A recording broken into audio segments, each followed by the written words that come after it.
Bonjour à toutes et à tous, je vous retrouve aujourd'hui pour parler d'un sujet un petit peu particulier.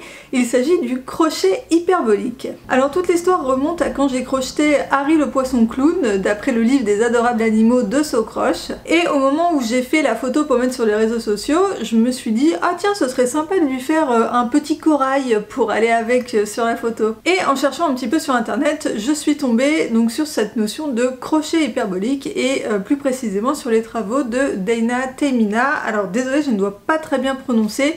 Donc en fait, Deina Temina, c'est une mathématicienne qui est letto-américaine et qui a pour illustrer les plans hyperboliques, donc des notions de mathématiques, de géométrie dans l'espace, elle a utilisé le crochet. Elle a écrit un livre à ce sujet qui s'appelle Crocheting Adventures with Hyperbolic Planes. Elle raconte que pour mieux comprendre ses cours, ses notions de géométrie dans l'espace, elle a pris son crochet puisqu'elle était amatrice de tricot et de crochet et elle s'est mise à crocheter des plans hyperboliques. Alors je vous ai pas précisé ce qu'était un plan hyperbolique. Un plan hyperbolique, c'est un plan qui est un peu tordu dans tous les sens, qu'on retrouve un petit peu partout dans la nature, donc par exemple un pavillon d'oreille ou une feuille de chou et du corail, puisque c'est comme ça que moi je suis tombée là-dessus. Alors le livre de Deina Temina, je l'ai lu, malheureusement il n'a pas été traduit en français, du coup c'est pas hyper évident à comprendre puisque déjà c'est en anglais, moi je suis pas bilingue anglais, hein, je me débrouille mais voilà.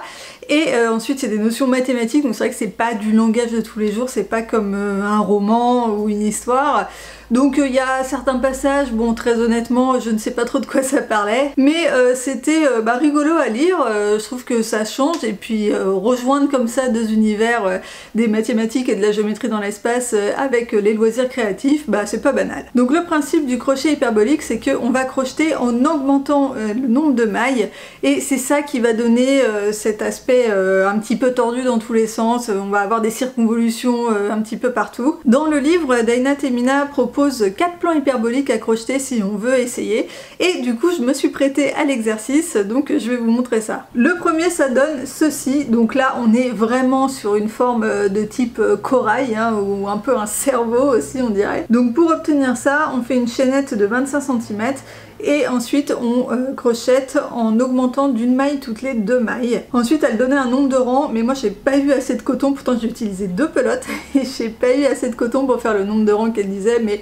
là on a quand même une belle forme. Donc voilà pour le premier que je trouve franchement très sympa. Ensuite le deuxième, c'est une chaînette de 20 mailles et là on augmente d'une maille toutes les 6 mailles.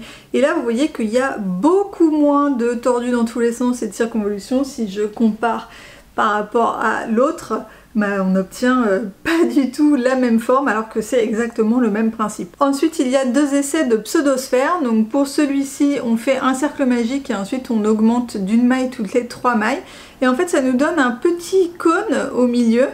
Et sur les côtés on a ces petites circonvolutions et je le trouve assez sympa. On imagine bien si on met une petite tête d'amigurumi par dessus, ça pourrait faire comme une petite pieuvre, franchement c'est rigolo. Et ensuite le dernier, c'est également une pseudosphère, je pense que c'est mon préféré.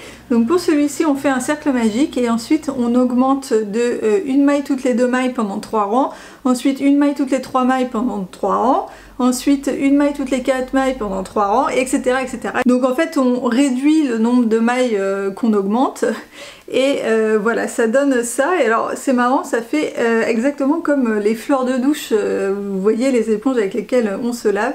Et c'est très joli, j'aime beaucoup. Donc voilà pour ces essais de crochet hyperbolique, j'espère que ça vous aura intéressé et peut-être même intrigué. Dites-moi dans les commentaires si vous connaissiez cette notion de crochet hyperbolique et peut-être même que vous en aviez déjà fait et peut-être sans le savoir si vous faites du crochet. Voilà, c'est tout pour moi pour aujourd'hui, je vous laisse ici, je vous dis à très vite dans une prochaine vidéo. Bye bye!